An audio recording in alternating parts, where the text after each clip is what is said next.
সুপ্রিয় সপ্তম শ্রেণীর শিক্ষার্থী বন্ধুরা, ম্যাথ টিউটোরিয়ালের পক্ষ থেকে স্বাগত। আজকে আমরা অনুপাত সমানুপাত অধ্যায়ে সমানুপাত অংশ নিয়ে আলোচনা করব। শিক্ষার্থী বন্ধুরা, যারা চ্যানেলে নতুন, তো চ্যানেলটা সাবস্ক্রাইব করার জন্য অনুরোধ রইল। আর ভিডিওটা ভালো লাগলে অবশ্যই লাইক দিবা এবং শেয়ার করবা। চলো দেখি, সমানুপাত শুরু করার আগে একটা উদাহরণের সাথে পরিচিত হই।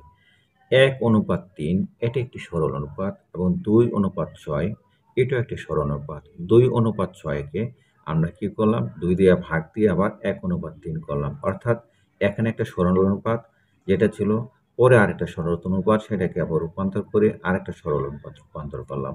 এখানে আরেকটা অনুপাত 2, 1:2 এটা একটা সরল অনুপাত এবং 2:4 এটা একটা সরল অনুপাত। এটাকে যদি আরো সিম্পলিফাই করি কি হবে, 1 কত হবে, 2 হবে। শিক্ষার্থী বন্ধুরা, একাধিক সরল অনুপাত সমান হলে একে সমানুপাত বলে। তাহলে আমরা সমানুপাত কাকে বলে আমরা বলবো, এখানে আমি লিখে রেখেছি কি হলো যে একাধিক সরল অনুপাত। এখানে কয়টা সরল অনুপাত ছিল, 2টা সরল অনুপাত। এটা একটা সরল অনুপাত, এটা একটা সরল অনুপাত। একাধিক সরল অনুপাত যদি সমান হয়, অর্থাৎ এটা সমান হলো এবং এটা সমান হলো, তাহলে একে কি বলে, সমানুপাত বলে।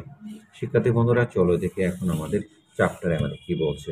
বলছে যে তোমাদের বিদ্যালয়ের ছবি আমি মাপি। তোমাদের বিদ্যালয়ের যে দালান বা কাঠামো রয়েছে সেটির প্রস্থ উচ্চতা নির্ণয় করতে হবে। প্রথমে সেটির প্রস্থ মেপে সেটিতে লিখলাম। এবার ভেবে দেখো তো উচ্চতা কিভাবে নির্ণয় করা যেতে পারে। শিক্ষার্থী বন্ধুরা, এটা একটা আদর্শ উচ্চ বিদ্যালয়। এটা যে কোনো একটা আদর্শ উচ্চ বিদ্যালয় হতে পারে। ধর শ্রীপুর আদর্শ উচ্চ বিদ্যালয়, তোমার এলাকার একটা আদর্শ উচ্চ বিদ্যালয় হতে পারে। চলো দেখি, এখানে আমাদের কিছু কাজ করতে বলছে। শিক্ষার্থী বন্ধুরা, এখানে বলছে যে 3জন শিক্ষার্থী এবং 2জন শিক্ষার্থী এবং একজন টিচার মিলে আঁকাআঁকি কাজটা করতেছে। এবার তোমরা তোমাদের স্কুলের দালান বা কাঠামোর একটা ছবি নিয়ে সেটির প্রস্থ উচ্চতা মাপো এবং নিচের ছকে লেখো। আমরা কি করলাম, আমার উচ্চ বিদ্যালয়ের একটা প্রস্থটা মাপলাম সেন্টিমিটারে, সেটা হলো 65 সেন্টিমিটার। এটা তোমার উচ্চ বিদ্যালয়ে বিভিন্ন রকম হতে পারে। এবং উচ্চতা হলো 45 সেন্টিমিটার, সেটাও তোমার বিদ্যালয়ে ভিন্ন হতে পারে। শিক্ষার্থী বন্ধুরা, আমি সুবিধার কারণে আমি আগেই লিখে রেখেছি। এবার চিন্তা করো তো, এখান থেকে তুমি তোমাদের বিদ্যালয়ের দালান বা কাঠামোর আনুমানিক উচ্চতা কি নির্ণয় করতে পারবে। এখান থেকে আমাদের বিদ্যালয়ের আনুমানিক উচ্চতা আমরা নির্ণয় করতে পারবো যদি আমরা আমাদের স্কেল কিংবা ফিতা থাকে। শিক্ষার্থী বন্ধুরা, চলো দেখি আমরা পরে আরো একটা কাজ করি। এই যে চ্যাপ্টারে বলছে, এই চ্যাপ্টার কি বলছে দেখো, এটা একটা মজার চ্যাপ্টার। এখানে বলছে নিজেদের মাঝে মাপামাপি। এবার তোমরা সবাই কয়েকটি দলে ভাগ হয়ে নিজেদের উচ্চতা ওজন মাপবে। প্রত্যেকের জন্য মেপে যে উচ্চতা ওজন পাও সেটি একটি ছকে লিপিবদ্ধ করো। এখানে তোমরা উচ্চতাটি সেন্টিমিটারে এবং ওজন কিলোগ্রামে এককে নির্ণয় করবে। এবার তোমাদের নিজেদের দলগতভাবে কাজটি হলে বাকি দলের সাথে সমন্বয় করে সকলের উচ্চতা এবং ওজনের যে তথ্য পাওয়া যায় সেটি নিজেদের খাতায় লিপিবদ্ধ করে। কি বলছে, এবার নিজেদের দলগতভাবে কাজটি হলে বাকি দলের সাথে, অর্থাৎ কয়েকটা দলে ভাগ হয়ে দলের সাথে সমন্বয় করে তোমাদের নিজেদের উচ্চতা এবং ওজন মেপে সেটিকে নিজেদের খাতায় লিপিবদ্ধ করো। শিক্ষার্থী বন্ধুরা, আগে আমরা যেভাবে এখানে বিদ্যালয়ের প্রস্থ এবং উচ্চতা নির্ণয় করেছিলাম, ঠিক সেভাবে আমাদের উচ্চতা এবং ওজনটাও নিজেদের ভিতরে দলগতভাবে নির্ণয় করতে হবে। এখন আমরা কি করব, তোমরা সেভাবে নিজেদের ভিতরে লিখে রাখো। পরে আমাদের কি বলছে দেখো, পরে বলছে যে এবার যাদের উচ্চতা ওজনের অনুপাত সমান, অর্থাৎ কাছাকাছি, তাদের চিহ্নিত করে খাতায় গুচ্ছাকারে লিখো, তাদের একত্রে দল ভাগ করে ফেলো। তোমরা কি আমাদের জাতীয় স্মৃতিসৌধ দেখেছো? দেখো নিচের চিত্রগুলো আমাদের জাতীয় স্মৃতিসৌধের। শিক্ষার্থী বন্ধুরা, এটা একটা আমাদের জাতীয় স্মৃতিসৌধ। কয়টা এখানে, 4টা। 1টা, 2টা, 3টা, 4টা।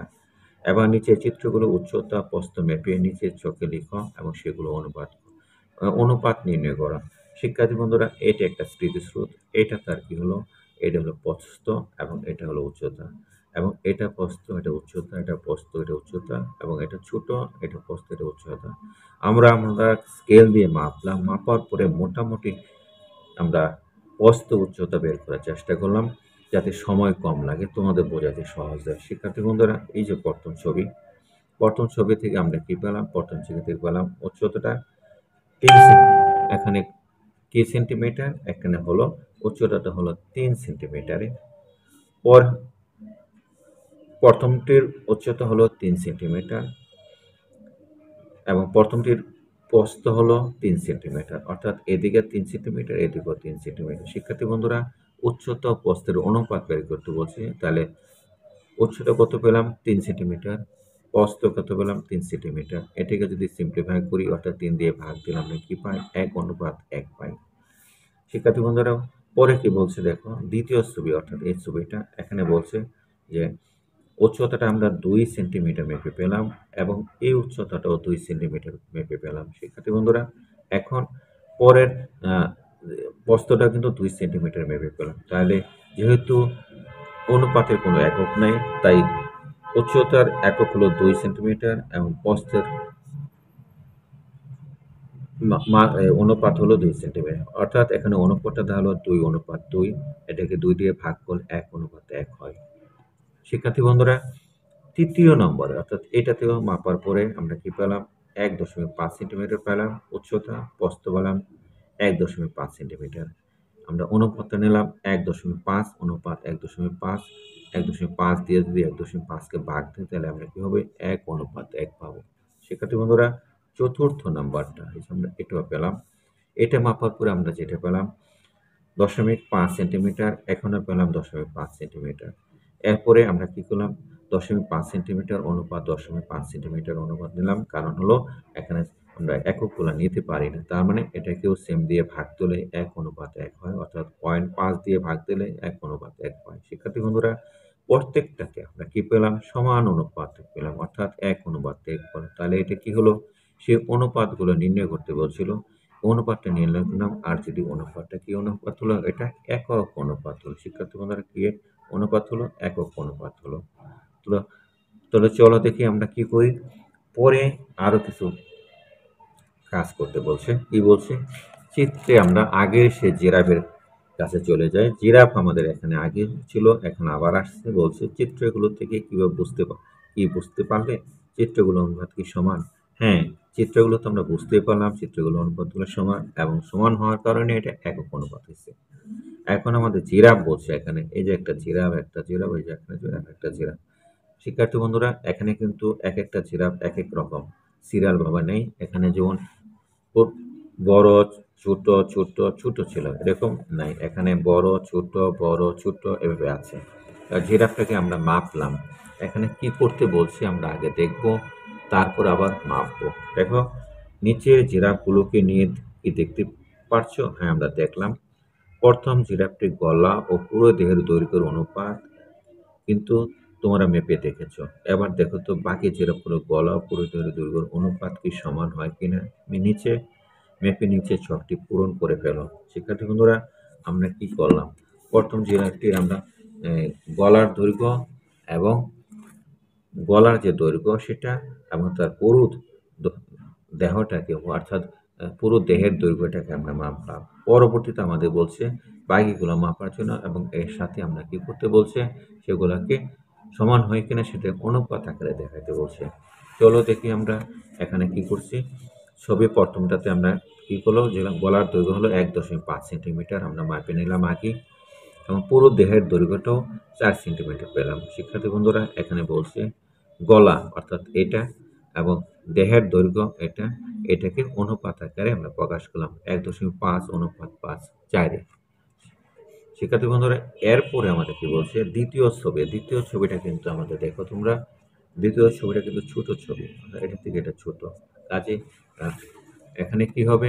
এটা ছবির 1:2 সেন্টিমিটার এবং গলার দৈর্ঘ্য আর পুরো দেহের দৈর্ঘ্য হচ্ছে 3.2 সেন্টিমিটার। তাহলে আমরা লিখতে পারি 1.2 সেন্টিমিটার অনুপাত 3.2 সেন্টিমিটার। শিক্ষার্থী বন্ধুরা, ছবির 3 নম্বরটা কি বলছে? 3 নম্বরটা কিন্তু একটু বড়, অর্থাৎ দ্বিতীয়টা থেকে বড়।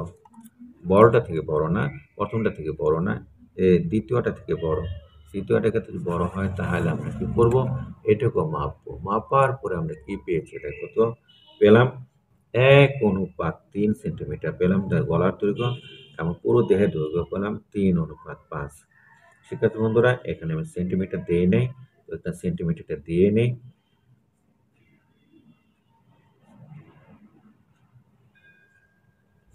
এখন আমরা যদি অনুপাত বের করি তাহলে 1:3 হলো গলার দৈর্ঘ্য এবং পুরো দেহের দৈর্ঘ্য হলো 3:5 এবং চতুর্থটা অর্থাৎ ছোট যেটা একেবারে ছোট সেটার এই দৈর্ঘ্যটা আমরা কি পেলাম, এটার দৈর্ঘ্যটা আমরা পেলাম 1:1 গলার দৈর্ঘ্য এবং পুরো দেহের দৈর্ঘ্য পেলাম 3 সেন্টিমিটার। অর্থাৎ এখানে আমরা যেটা পেলাম সেটা হলো 1:1 1.1:3। এই ছকটি থেকে তোমার কি মনে হয় এরাগুলো অনুপাত কি সমান? শিক্ষার্থী বন্ধুরা, আগের যেটা আমরা পেয়েছিলাম এখানে লক্ষ্য করো যে এখানে প্রতিটা স্মৃতিসৌধের অনুপাতগুলো সমান ছিল 1, এটা একক অনুপাত ছিল সবগুলারই, কিন্তু এখানে কিন্তু একটাও সমান নয়। অর্থাৎ এটার সাথে 1 নম্বর ছবির সাথে 3 নম্বর ছবির কোনো মিল নেই, 2 নম্বর থেকে 3 এর মিল নেই, 3 থেকে 4 ও মিল নেই, অর্থাৎ কোনোটা মিল নয়। এই কারণে এটা সমানুপাত নয়। আমি কি লিখেছি? সমানুপাত নয়। এবার তোমরা নিচের চিত্রগুলো দেখো এবং তোমরা খাতায় পূর্বের ন্যায় ছক এঁকে এই উচ্চতা প্রস্থের উচ্চতা নির্ণয় করো।